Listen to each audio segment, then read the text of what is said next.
خلق الموت والحياة ليبلوكم أيكم أحسن عملا وهو العزيز الغفور. أشهد أن لا إله إلا الله وحده لا شريك له وأشهد أن محمدا عبد الله ورسوله الذي أرسله الله بالحق بشيرا ونذيرا وداعيا إلى الله بإذنه وسراجا منيرا. صلى الله عليه وعلى آله وأصحابه ومن تبعهم بإحسان إلى يوم الدين. أيها المسلمون، أوصيكم ونفسي بتقوى الله عز وجل، فاتقوا الله في أنفسكم، اتقوا الله في أولادكم وأزواجكم وعشيرتكم، اتقوا الله في أعمالكم وأقوالكم وفي جميع شؤونكم،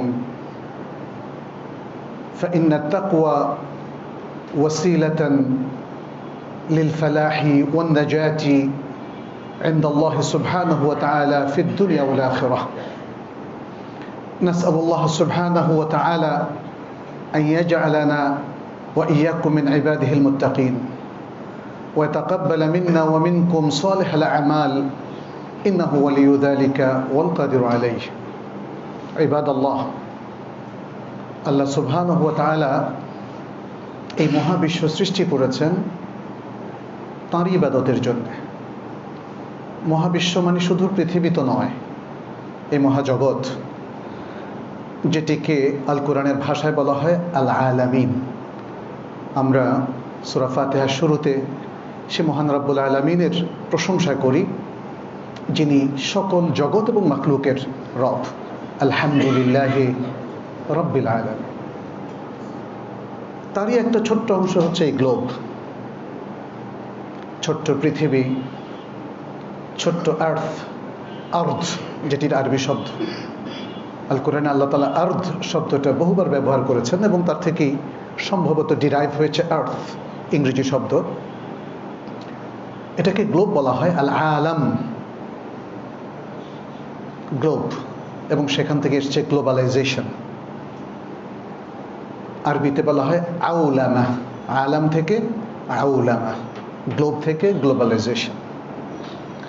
বাংলায় আমরা বলি বিশ্বায়ন।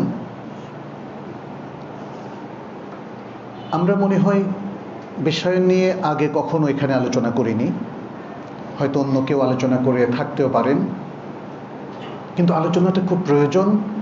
শুধু আলোচনা নয়, গবেষণাও প্রয়োজন।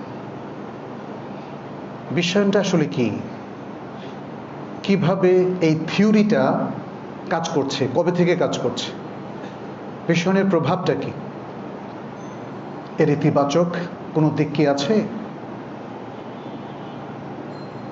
আর এর নেতিবাচক দিকগুলো কি। বিশ্বায়নের লিডার কারা, তার উপরই নির্ভর করবে এটা ইতিবাচক নাকি নেতিবাচক, বিশেষ করে মুসলিমদের জন্য। আমরা মনে হয় না যে আজকে যে সময়টুকু হাতে আছে পুরো আলোচনা করতে পারবো। যদি আলোচনার কিছু বাকি থাকে আমরা পরবর্তী খুতবায় সেটা নিয়ে আলোচনা করব। শুরুতেই আমরা বিশ্বায়ন নিয়ে একটু পরিচিতিমূলক আলোচনা করব। শাব্দিক বিষয়গুলো তো আপনাদের সামনে চলে এসেছে, কিন্তু বিশ্বায়ন কারা শুরু করলো, কি উদ্দেশ্যে শুরু করলো, এর বিশ্বায়নের ক্ষেত্রগুলো কি, প্রভাব কি, এবং এই প্রভাবটাকে কিভাবে বিশ্বের নেতৃত্ব দানকারী ব্যক্তিরা বা দেশগুলো কিভাবে এটাকে বাস্তবায়ন করছে, সেটা নিয়ে আমরা একটু আলোচনা করব। আমরা আমাদের মুসলিম স্কলারদেরকে দেখি যারা বিশ্বায়ন নিয়ে লিখেছেন, গবেষণা করেছেন এবং এর প্রভাব নিয়ে কথা বলেছেন। তাদের বক্তব্য হচ্ছে মূলত বিশ্বায়ন বা গ্লোবালাইজেশন এটি বিশ্বকে যারা নেতৃত্ব দিচ্ছেন সেই সব দেশের একটা বিপজ্জনক থিওরি।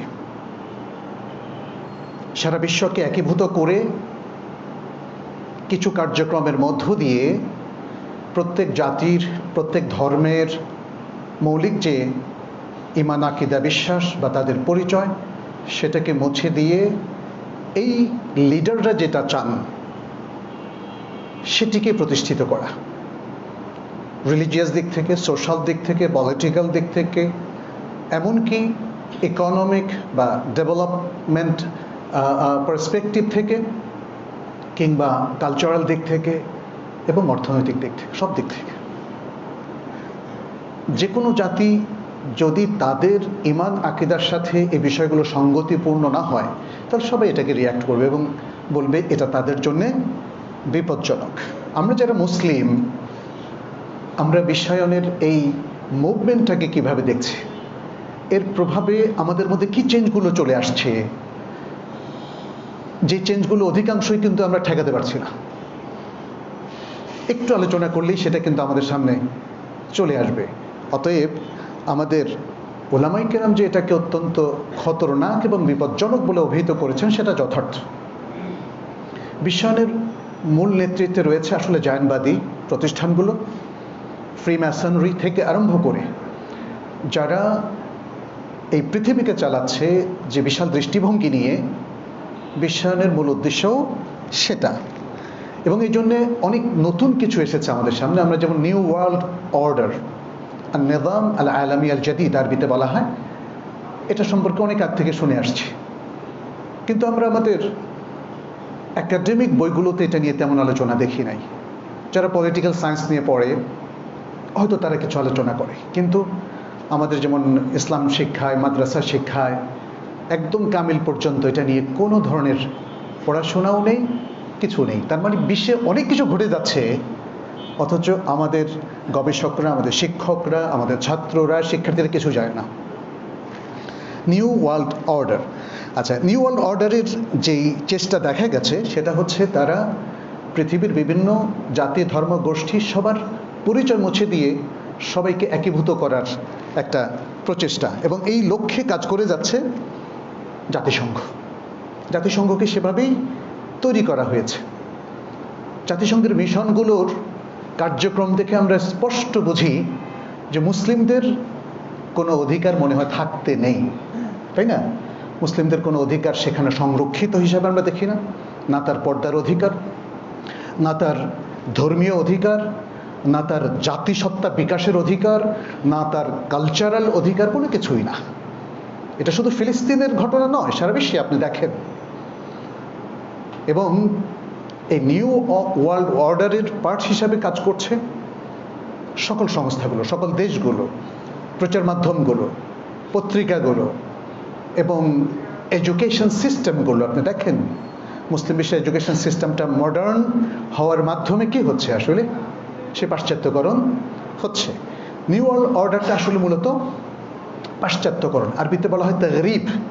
পাশ্চাত্যকরণের মধ্য দিয়ে আমাদের চিন্তা, চেতনা, ব্রেইন, সোশ্যাল অ্যাক্টিভিটিস, মুভমেন্ট সব কিছুকে একটা শেপিং করে দেওয়া হচ্ছে। ফলে আমাদের এখন কমন মাইন্ডগুলো বা জেনারেল মাইন্ডগুলো দেখবেন যে কথায় কথায় কোরআনের কিছু সে বুঝতে পারে না, হাদিসের ব্যাপারে তার অনেক অবজেকশন তৈরি হয়, ইসলামী শরিয়ার অনেক কিছু নিয়ে দেখবেন খুবই জেনারেল পিপল অনেক আজে বাজে কথা বলে না, বলে। এই শেপিংটা ওয়েস্টার্ন সিস্টেমটা আমাদের মধ্যে ঢুকিয়ে দিয়েছে। এবং এর মধ্য দিয়ে আমরা দেখতে পাই যে, যেমন ধরেন প্রচার মাধ্যমে যে মাল মশলাগুলো আসে, যে ইভেন্টগুলো উপস্থাপিত হয়, সবগুলোই তো সেই শেপিংয়ের দিকে নিচ্ছে। কোনো নাটক কি মানুষকে ইসলামিক করে, কোনো সিনেমা কি মানুষকে ইসলামিক করে, কিংবা এন্টারটেইনমেন্টের মধ্যে দিয়ে দেখেন সবগুলো আসলে একটা ডেরিল্ড লাইফের দিকে আমাদেরকে নিয়ে যাচ্ছে। আচ্ছা, আমরা এই গ্লোবালাইজেশন বা বিশ্বায়নের মধ্য দিয়ে যেটা দেখি, তাদের অন্যতম উদ্দেশ্য হচ্ছে সারা পৃথিবীর যে দেশগুলো আছে বা যে জাতিগুলো আছে সেগুলোর ইমান এবং তাদের যে ধর্ম বিশ্বাস সেগুলো থেকে তাদেরকে ডেভিয়েট করা, এক নম্বর। আখলাক, তাদের জীবনাচরণ, তাদের চিন্তাভাবনা এবং তাদের ব্যবসা বাণিজ্য, কর্পোরেট কালচার সবগুলোকে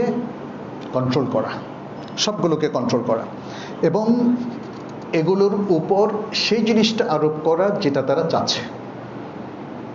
মুসলিম সমাজের যে কোনো ক্ষেত্রে আপনি দেখবেন যে এই যে বিশাল পরিবর্তন কিন্তু এর মধ্যে হয়ে গেছে। আমাদের ব্যবসায়িক কালচারটা দেখেন, সুদ নির্ভর হয়ে গেছে।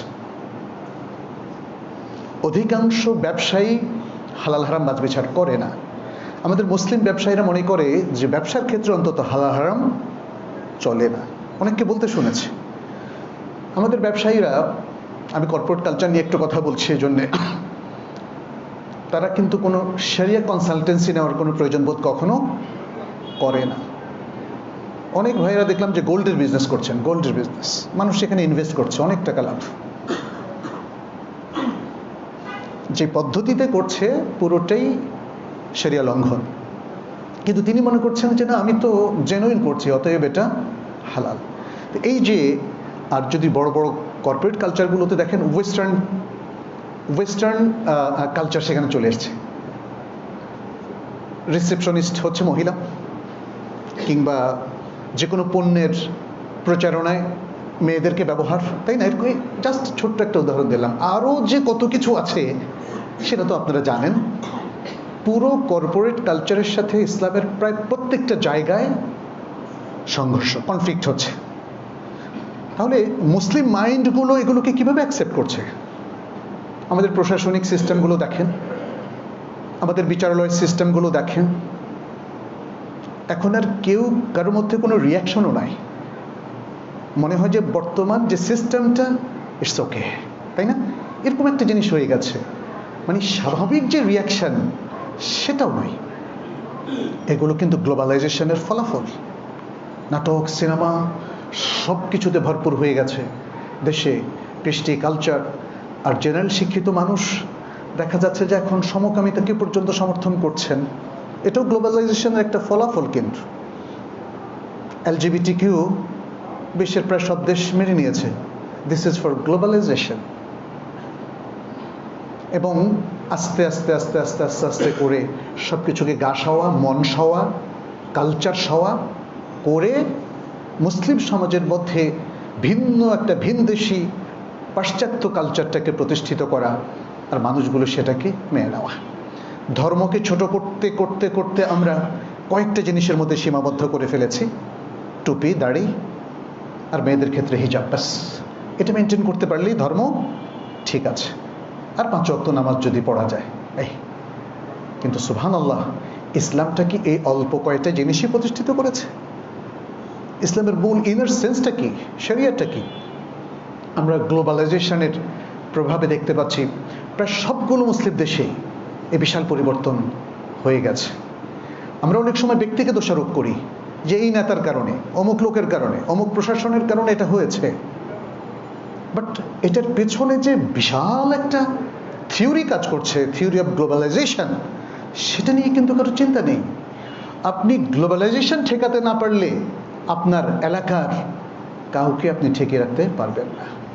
গ্লোবালাইজেশনের যে টুলসগুলো তারা ব্যবহার করছে, বৈশ্বিকভাবে, আন্তর্জাতিকভাবে, লোকালি কিংবা রিজিওনালি, সেখানে তো কারো কোনো ধরনের বাধা নাই, কারো কোনো ধরনের বক্তব্য নাই। ফলে যে পরিবর্তনটা অবধারিত হয়ে পড়েছে, এটা কেউ ঠেকাতে পারবেন না, কেউ ঠেকাতে পারবেন না। পেরেছেন কি? পেরেছেন কি সুদ বন্ধ করতে, ঘুষ বন্ধ করতে, দুর্নীতি বন্ধ করতে?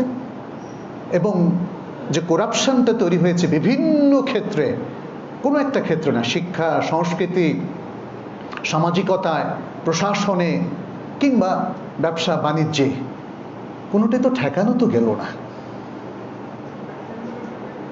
আমরা সবাই কিন্তু ফতোয়া দিচ্ছি, শুধু মুফতি সাহেব না, সবাই কথার মধ্যেই সীমাবদ্ধ, তাই না? আপনি আজকে যেভাবেই মানুষকে সচেতন করেন না কেন, এটা শুধু থিওরি এবং কথার মধ্যে সীমাবদ্ধ। খুব খেয়াল করলে দেখবেন যে মুসলিমরা অনেকটা অসহায়ের মতো। আমাদের সবকিছু বড়জোর প্রতিবাদ পর্যন্ত। প্রতিবাদ না করলে আমরা একজন আরেকজনকে আবার দোষারোপ করি। কিন্তু প্রতিবাদের পরে আর কোনো সঠিক পদক্ষেপ আমরা আজও নিতে দেখি নাই, না আন্তর্জাতিক ক্ষেত্রে, না জাতীয় ক্ষেত্রে। আন্তর্জাতিক ক্ষেত্রে আজকে আমাদের ফিলিস্তিনি ভাই বোনদের দুর্দশার কথা তো বিশ্বে সবাই নিন্দা করছে, কিন্তু সবাই মনে হয় যেন তামাশাই দেখছে। ব্যাস, প্রতিবাদ। শান্তশিষ্ট প্রতিবাদ বিভিন্ন দেশে আমরা দেখি, ওয়েস্টার্ন দেশগুলো তো দেখি, ব্যাস। কিন্তু কাজটা হচ্ছে না কেন বলেন তো, তাই না? আজকে সমকামিতার বিরুদ্ধে আপনারা কথা বলছেন, কিন্তু বাংলাদেশে আমরা যেটা দেখতে পাচ্ছি এটাও প্রতিষ্ঠিত হতে যাচ্ছে। এটা ঠেকানোর দায়িত্ব কার? আর সিদ্দিক মসজিদের একার? কিভাবে ঠেকাবেন, তাই না? এই বিষয়গুলো নিয়ে ভাবা দরকার আমাদের। আমরা বিশ্বায়নের মেইন অপারেশনাল ওয়ার্কগুলোকে 3 ভাগে ভাগ করতে পারি। একটা হচ্ছে তারা তথ্যটাকে গ্লোবালাইজড করে ফেলে, মুহূর্তে সবকিছু সবার কাছে চলে যায়, সবাই ও তথ্যগুলো ইউজ করতে থাকে এবং এগুলো তার জীবনের সাথে সে গ্রহণ করে নেয়। আপনি এআই এর কথাই ধরেন না, আর্টিফিশিয়াল ইন্টেলিজেন্স, এখন চ্যাটজিপিটির সাথে সবাই কথা বলে। সে পুলিশ প্রশাসন থেকে আরম্ভ করে শুনলাম সবাই আগে জিজ্ঞেস করে চ্যাটজিপিটিকে, বলো তো এই লোকটা সম্পর্কে, তার সম্পর্কে একটু কিছু তথ্য দাও। এআইকে এত বিশ্বাস করার কারণটা কি? এটা তো একটা সফটওয়্যার, ঠিক আছে? অনেক কিছু সে সুন্দর মতো, যেমন ক্যালকুলেটর অনেক জটিল হিসাব খুব সুন্দর মতো দেয়, এও সেটা করবে, বাট ইটস এ সফটওয়্যার। তার মানে হচ্ছে ওই যে বললাম না, গ্লোবালাইজেশন আপনাকে দিয়ে করাবে। ফেসবুকের ব্যবহার, এটা গ্লোবালাইজেশন এর প্রভাব। আমাদের সচেতন মহলের কেউ মনে বাদ নেই। আবার বলে যে হ্যাঁ ফেসবুকে দেখেছি, মানে এত ইনফরমেশনগুলোকে, সুবহানাল্লাহ, একজন তার বন্ধুর ব্যাপারে যদি বাজে কিছু দেখে, সে বলে মানে নিজের বন্ধু এত পরিচিত, 40 বছরের পরিচিত বন্ধু, কিন্তু তারপর সে ফেসবুকের কথা বিশ্বাস করে। তাহলে গ্লোবালাইজেশনের প্রথম যে অপারেশন সেটা হচ্ছে তথ্য প্রচার করে দেওয়া। এবং আপনারা খেয়াল করে দেখেন 40 বছর আগে, 30 বছর আগে, 20 বছর আগে, 10 বছর আগে এই দিকে আগাচ্ছে। মেয়েদের পোশাক দেখেন সেম হয়ে যাচ্ছে। এখন পর্দানশীল মেয়েরা জিন্সের প্যান্ট আর গেঞ্জি পরে উপরে একটা হিজাব লাগায়, ব্যাস পর্দা হয়ে গেল। তার মানে হচ্ছে পোশাকের কালচারটাও এত দ্রুত পরিবর্তন হয়ে গেল। পুরুষ মহিলা সবার ক্ষেত্রেই, বিশেষ করে মহিলাদের ক্ষেত্রে। এটা তো গেল শুধু পোশাকের কালচার, এছাড়াও চিন্তা ভাবনার ক্ষেত্রেও আপনি দেখবেন বর্তমান বিশ্বে এই গ্লোবালাইজেশনের প্রভাবে সবচেয়ে বেশি নাস্তিকবাদের প্রচার প্রসার হচ্ছে। আমি সৌদি আরবে অনেকগুলো বই দেখেছি, মক্কার বিভিন্ন লাইব্রেরিতে বিভিন্ন শায়েখদের লেখা বড় বড় মোটা মোটা বই, কিভাবে তরুণরা, বিশেষ করে শিক্ষিত তরুণরা এবং শিক্ষিত মানুষেরা নাস্তিকবাদের দিকে আগাচ্ছে। এই নাস্তিকবাদ বেশ কয়েকটা জিনিস আরবিতে আমাদের ওলামা ইকরাম যেগুলো উল্লেখ করেছেন, যেমন এলহাদ, জান্দাকা অর্থাৎ দিন থেকে বের হয়ে যাওয়াটাই এক ধরনের নাস্তিকবাদ। আর যদি আপনি আল্লাহকে অস্বীকার করেন সেটা তো নাস্তিকবাদের একদম চূড়ান্ত পর্যায়ে। এখন হাদিসকে অস্বীকার করার ফিতনা চলছে। ইটস পার্ট অফ গ্লোবালাইজেশন, বুঝতে হবে। আমরা অবাক হয়ে যাই যে কিছু মানুষ কি করে হাদিসকে অস্বীকার করে। ইটস পার্ট অফ গ্লোবালাইজেশন, এবং আরো কত কি হবে। তাহলে তারা চাচ্ছে যে আমেরিকার মানুষ যেভাবে চিন্তা করে আজকে বাংলাদেশি মুসলিমরাও সেভাবে চিন্তা করবে। আপনারা কিন্তু অলরেডি চিন্তা শুরু করেছেন। আপনাদের অনেককে বলতে শুনি আমেরিকার মানুষের শুধু ইমান নাই আর ইসলাম আছে পুরো। বলেন তো কিভাবে আমেরিকাতে ইসলাম আছে, আমাকে বোঝান একটু। আজকে সেখানে বসবাসরত মুসলিম ফ্যামিলিগুলো সারাক্ষণ বুক ধড়পড় করে, এটা কি জানেন? সন্তানকে কিভাবে রক্ষা করবে, কিভাবে তাদের দিন টিকে রাখবে। আমাকে বহু ফ্যামিলি বলেছেন তার সন্তানকে হাই স্কুল গ্র্যাজুয়েশন পর্যন্ত, 12th গ্রেড পর্যন্ত বেশ আল্লাহওয়ালা হিসাবে রাখতে পেরেছেন। ইউনিভার্সিটি যাওয়ার পরে খুব অল্প টাইমের মধ্যে, মাসখানিকের মধ্যে change, and they have been atheist, agnostic. এভাবে হচ্ছে, বলছে নামাজ পড়ে না। তার সন্তান বলছে, মা please don't talk to me, I don't believe in সালাহ। একজন মা আমার সাথে কাউন্সেলিং পর্যন্ত করেছেন যে কিভাবে আমি আসলে আমার সন্তানকে আবার ফেরত পাবো, আবার ফেরত পাবো, এই শব্দটা ইউজ করেছেন। অতএব যে সোনার হরিণের জন্য আপনারা সেই সমস্ত জায়গা যাচ্ছেন, সেখানে সোনার হরিণ নাই, দুনিয়ার হরিণ আছে, এবং আখিরাতকে হারাতে হবে আপনাকে। সেখানে কেউ দাওয়াতি উদ্দেশ্যে যান, আমি সেটাকে নিষেধ করছি না, কিন্তু মানে এই যে পাশ্চাত্যকরণ, আপনার লাইফ স্টাইল, আপনার সন্তানরা যে চলে যাচ্ছে আরেকটা ভিন্ন কৃষ্টি কালচার এবং ওই যে গ্লোবালাইজেশনের থিমে দিকে, এটা কিন্তু আপনি ভুলে যাচ্ছেন। মানে সন্তানরা এখন সেখানে যারা বর্ন ব্রট আপ হচ্ছে, তারা ফিল করে I am American, I am Canadian, এভাবে তারা বলে, দে ফিল প্রাউড। আর এদেশে বসে আমরা বলছি যে সেখানেই আসলে রিয়াল ইসলামটা আছে। একটা অমুসলিম দেশের রিয়াল ইসলাম কি হলো আমি তো বুঝলাম না। ট্রাফিক ল সুন্দরভাবে চলছে, এটা রিয়াল ইসলাম হয়ে গেল? আপনাকে ধোকা দিচ্ছে না হয়তো ব্যবসা বাণিজ্যে, এটা রিয়াল ইসলাম হয়ে গেল? ইসলামটা কি এতটাই লিমিটেড? ইসলামের আইডিওলজি গুলো কোথায়? আদল ইনসাফটা কোথায়? আপনি কি মনে করেন গ্লোবালাইজেশনের প্রভাবে বিশ্বে আদল ইনসাফ প্রতিষ্ঠিত হয়েছে, নাকি এটা জিরো হয়ে গেছে? বলেন। মুসলিমদের কোনো অধিকার থাকতে নেই, এটাই তো বর্তমান বিশ্বের গ্লোবালাইজেশনের বক্তব্য। তা না হলে মুসলিমদের যেখানেই তারা নির্যাতিত হয়, তাদের পক্ষে তো আমরা বিশ্বকে দেখি না। রোহিঙ্গাদের সমস্যা কি সমাধান হলো বলেন তো? চীনের উইঘুরের মানুষের অধিকার কি তারা ফেরত পেয়েছে বলেন তো? ফিলিস্তিনের লোকেরা যেখানে গাজার মানুষ মিশে গেছে, সারা বিশ্বের ইতিহাসে এত লোমহর্ষক হত্যাকাণ্ড কোথাও হয় নাই। বিশ্বের বিবেকটা কোথায় বলেন তো? আমার আপনার বিবেকটা কোথায়?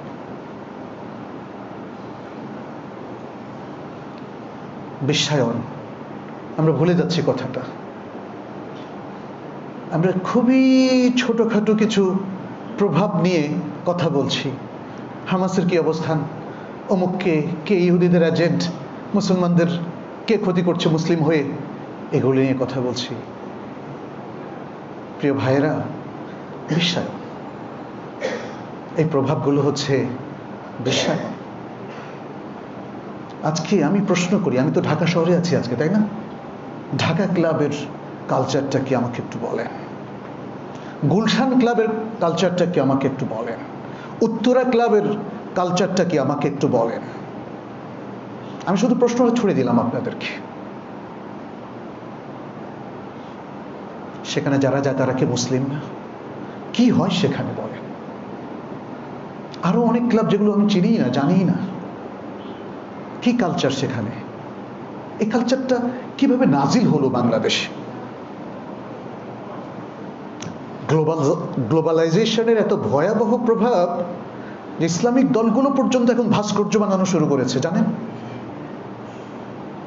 5ই আগস্টের সেই গণ অভ্যুত্থানকে সামনে রেখে ফ্যাসিস্টের বিরুদ্ধে সেই ইতিহাসকে অমর করে রাখার জন্য এখন ভাস্কর্য বানানো হচ্ছে। কোন ইসলাম এটা অ্যালাউ করে বলেন তো? আমরা যদি আজকে নবী সাল্লাল্লাহু আলাইহি ওয়াসাল্লামের ভাস্কর্য বানাই, এটা কি অ্যালাউড? সাহাবাদের ভাস্কর্য বানাই, এটা কি অ্যালাউড? তাহলে মানুষের ভাস্কর্য বানাবেন, আপনি ইসলামকে লালন করেন, এটা কিভাবে সম্ভব বলেন? আল্লাহকে কি এতই দুর্বল মনে হয় আপনাদের?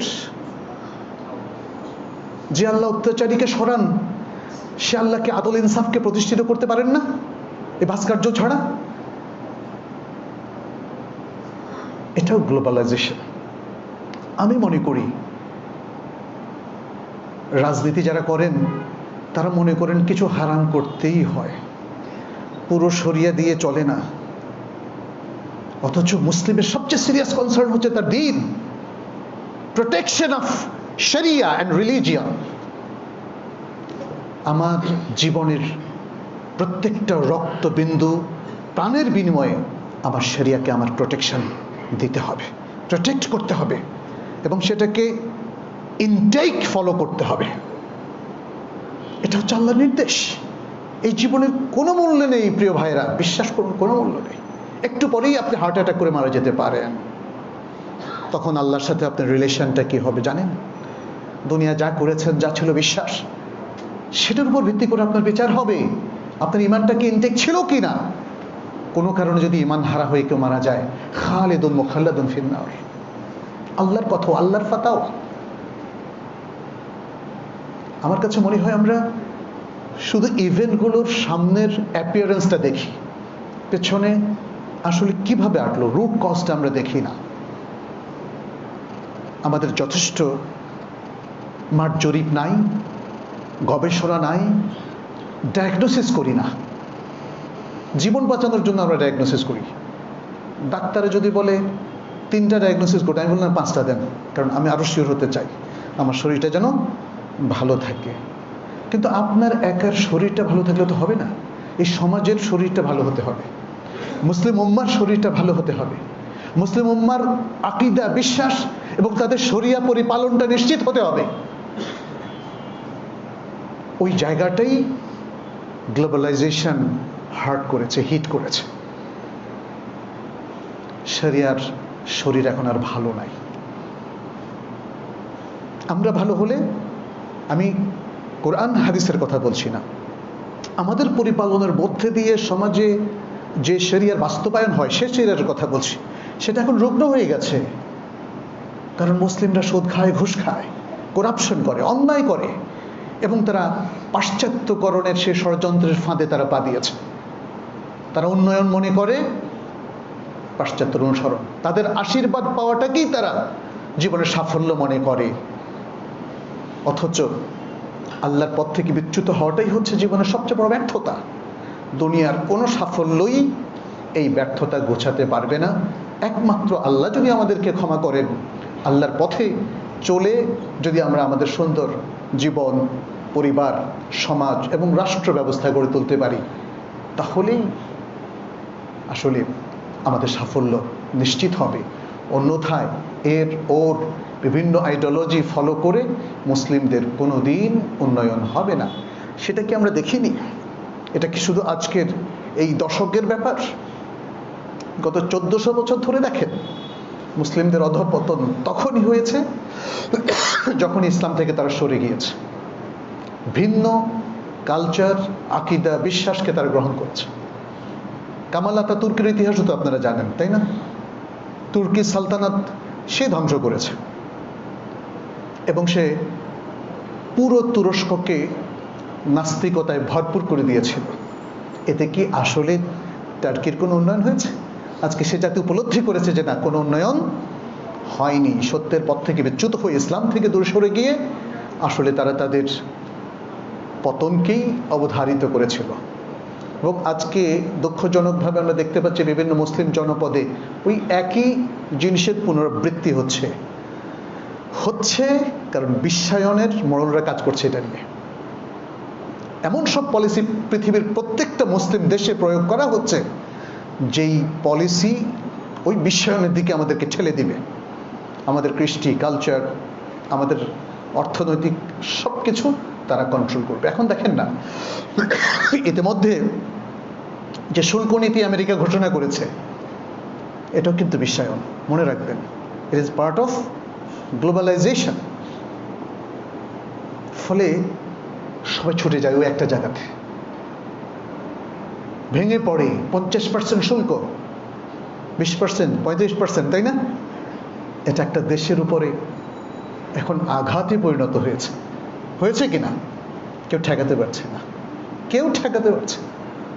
ইভেন আমাদের দেশের ব্যবসা বাণিজ্য এই গ্লোবালাইজেশনের উপরে, এই নীতির উপরে তার সাফল্য, ব্যর্থতা, তার পতন কিংবা উত্থান এটার সাথে রিলেটেড হয়ে গেছে। মুসলিমরা তাদের আদর্শ ছেড়ে দিয়েছে, আল্লাহর উপর নির্ভরতা কমিয়ে দিয়েছে, তারা গ্লোবালাইজেশনকে মেনে নিয়েছে।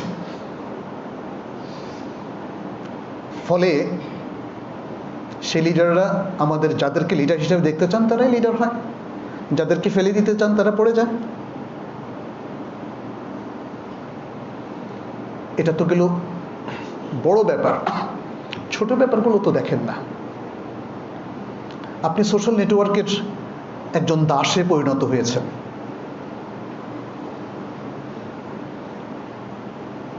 ফেসবুক কর্তৃপক্ষ যেভাবে চায় আপনাকে আমাকে ব্যবহার করছে।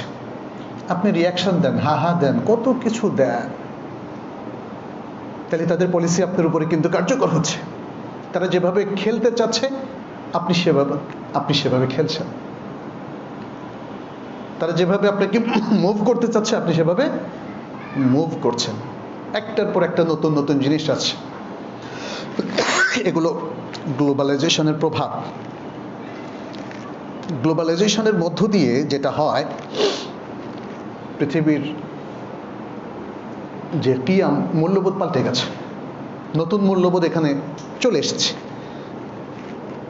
প্রমাণটা আছে না আপনাদের কাছে?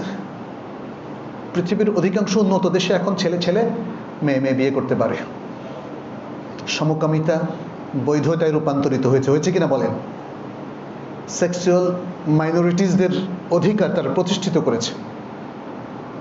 তারা এখন প্রকাশ্যে যা ইচ্ছা তাই করতে পারবে। কিছুকাল আগে যেটা অবৈধ ছিল, এই সমস্ত দেশে সব কিছু বৈধ হয়ে গেছে, এবং অনেকগুলো মুসলিম দেশও সে বৈধতার দিকে আগাচ্ছে। তার মানে হচ্ছে দিন আর থাকছে না, আখলাক নিভু নিভু অবস্থায় চলে এসেছে। ভবিষ্যতে যে কি হয় আল্লাহ ভালো জানে। আর এখানে একটা জিনিস খেয়াল করবেন, গ্লোবালাইজেশনের কারণে, আমি আলোচনাটা আজকে সংক্ষেপ করব, ধারাবাহিক আলোচনা ইনশাল্লাহ আগামী মাসে হবে। তাদের দুটো কাইল, পরিমাপ যন্ত্র, একটা দিয়ে তারা পাশ্চাত্যের দেশগুলোকে মাপছে, আরেকটা দিয়ে তারা মুসলিম দেশগুলোকে মাপছে। পাশ্চাত্যের পরিমাপ যন্ত্রে ওজন বাড়িয়ে দিচ্ছে, আর মুসলিমদের পরিমাপ যন্ত্রে ওজন কমিয়ে দিচ্ছে। সুতরাং কিছু মূল্যবোধ তাদের মধ্যে আছে, যাতে মুসলমানরা বলে দেখো ইসলাম থাকলে ওই পাশ্চাত্যের দেশগুলোতেই আছে, মানে সেখানে আইন কানুন নিয়ম বিচার ব্যবস্থা উন্নত রেখেছে, আর মুসলিম দেশগুলোর মধ্যে গন্ডগোল মানে লাগিয়ে দিয়েছে। আরেকটা জিনিস একটু খেয়াল করেন, পাশ্চাত্য যদি আমাদের এতই বন্ধু হবে, তাহলে আমাদের শিক্ষা ব্যবস্থাকে উন্নত করছে না কেন? পারত না করতে? পারত। তাদের উদ্দেশ্যই হচ্ছে আমাদের শিক্ষা ব্যবস্থাকে দুর্বল করে রাখা। মনে রাখবেন, একটা জাতি তার শিক্ষা ব্যবস্থা দিয়ে উন্নত হয় তখন যখন সে স্বতন্ত্র জাতি হিসাবে এবং নিজের ইতিহাস ঐতিহ্যকে ধারণ করে সে নিজেকে তৈরি করে। সে যদি পরজীবী হয়ে নিজেকে তৈরি করে এবং তার শিক্ষা ব্যবস্থা যদি পরনির্ভর হয়, অন্য জাতির কৃষ্টি কালচারকে ধারণ করে, তাহলে তারা উন্নত হতে পারে না। এখানে একটা আখলাক এবং মূল্যবোধের বিষয় কিন্তু আছে। আজকের ইভেন যারা সায়েন্স, যারা মেডিকেল সায়েন্স, এগ্রিকালচার, ইঞ্জিনিয়ারিং কিংবা আরও পিওর সায়েন্স নিয়ে পড়াশোনা করছেন, একটা অধঃপতন কিন্তু আমরা সেখানে দেখছি। মানে যারা যত বড়, এখানে যদি তারা রিলিজিয়াস ফ্যামিলির সাথে কানেক্টেড না থাকেন, তাহলে দেখতে পাচ্ছি তারা বিশ্বাসের দিক থেকে একদম নড়বড় হয়ে যান। ব্যক্তিগত জীবনে তাদের দিনদারিও তেমন থাকে না।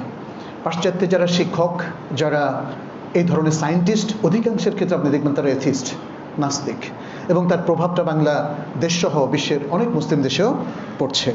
তো আমাদেরকে এগুলো নিয়ে ভাবতে হবে। আমরা ইনশাল্লাহ আরও বেশ কিছু জিনিস নিয়ে কথা বলবো, যে এই গ্লোবালাইজেশনের যে মাজালাত, যে ক্ষেত্রগুলো আছে, এবং গ্লোবালাইজেশনের আরও যে পদ্ধতিগুলো তারা ফলো করে থাকে, এবং যে টেকনিকগুলো তারা অ্যাপ্লাই করে থাকে, এবং তার যে খতরগুলো, ডেঞ্জারগুলো আমাদের সামনে ক্রিয়েট হয়েছে একটু স্পেসিফিকলি, আমরা পরবর্তী খুতবায় সেটা নিয়ে আলোচনা করব। আমরা আহ্বান করব আমাদের প্রিয় ভাইয়েরা, মুসলিম ভাই বোনেরা, আপনারা একটু সচেতন হন, পড়াশোনা করুন। এই প্রভাবটাকে প্রত্যেক ইন্ডিভিজুয়ালি প্রতিরোধ করার জন্য যদি মানসিকভাবে প্রস্তুত হন, তখনই এটা সম্ভবপর হবে। আর যদি আমরা তাদের সেবানুদাস হিসাবে চিন্তা চেতনায় এই কালচারটাকে গ্রহণ করে ফেলি, তাহলে আপনাদেরকে ঠিক করতে আমাদের শত শত বছর লেগে যাবে। এই জন্য মুসলিমদের রুট লেভেল থেকে সচেতন হতে হবে। মুসলিম সমাজ যারা চালায়, রাষ্ট্র যারা চালায় এবং পলিটিক্যাল লিডার যারা আছে তাদেরও বুঝে আসতে হবে। তারা যদি পাশ্চাত্য সভ্যতাকে জোর করে মুসলিম উম্মার উপর চাপিয়ে দেয় তাহলে আমাদের জন্য আরও বড় ধরনের প্রবলেম ক্রিয়েট হবে। অতএব পুরো জাতির প্রতি আমাদের আহ্বান, আসুন সচেতন হই এবং নিজেদের উম্মাটিক যে আইডেন্টিফিকেশন, যে পরিচয়, আমরা সেটাকে ধারণ করি, কোরআন সুন্নাহ ভিত্তিক জীবন গড়ি এবং এর মধ্য দিয়ে আমরা যদি একটা সুন্দর সমাজ তৈরি করতে পারি তাহলে আল্লাহ তাআলা আমাদের পুরস্কৃত করবেন ইনশাআল্লাহ। আকুলু কাওলি হাযা ওয়া আস্তাগফিরুল্লাহ লি ওয়া লাকুম ওয়া লিসাইরিল মুসলিমিন ফাস্তাগফিরুহু ইন্নাহু হুয়াল গফুরুর রহিম।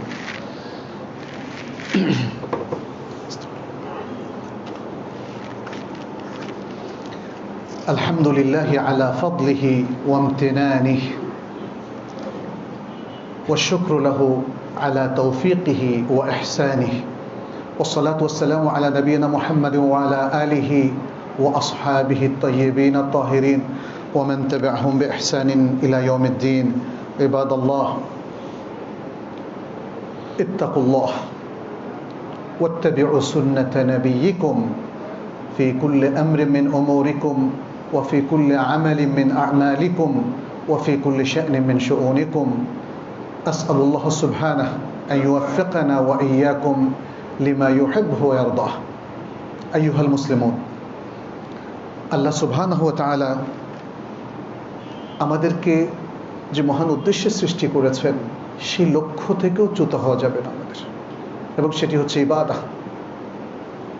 আর ইবাদতের মূল এসেন্সটাই হচ্ছে আল্লাহ এবং তার রাসূলের আনুগত্য করা জীবনের প্রত্যেকটা ক্ষেত্রে, চিন্তা চেতনা থেকে আরম্ভ করে প্রত্যেকটা মুভমেন্টে, সেটা হোক আমাদের স্পেসিফিক ইবাদত অথবা আমাদের মুআমালাতের প্রত্যেকটা কাজে, সেটা হোক আমাদের চাকরি বাকরি, পেশাগত দায়িত্ব পালন, কিংবা ব্যবসা বাণিজ্য, কিংবা আমাদের সোশ্যাল যে রিলেশনশিপ আমরা মেনটেন করি, ফ্যামিলি রিলেশনশিপ মেনটেন করি, সর্বক্ষেত্রে আল্লাহ এবং তার রাসূলের নির্দেশ মান্য করা, এর মধ্য দিয়েই এক ধরনের প্রতিরোধ এবং প্রতিবাদ হয়ে যাবে। মুসলিমদের অধঃপতন ঘটে যখন তারা অন্য জাতির কৃষ্টি কালচারকে গ্রহণ করে আর নিজেদের কৃষ্টি কালচারকে ত্যাগ করে। এই দুটো জিনিস একসাথে ঘটলে অধঃপতন আর কেউ ঠেকিয়ে রাখতে পারবে না।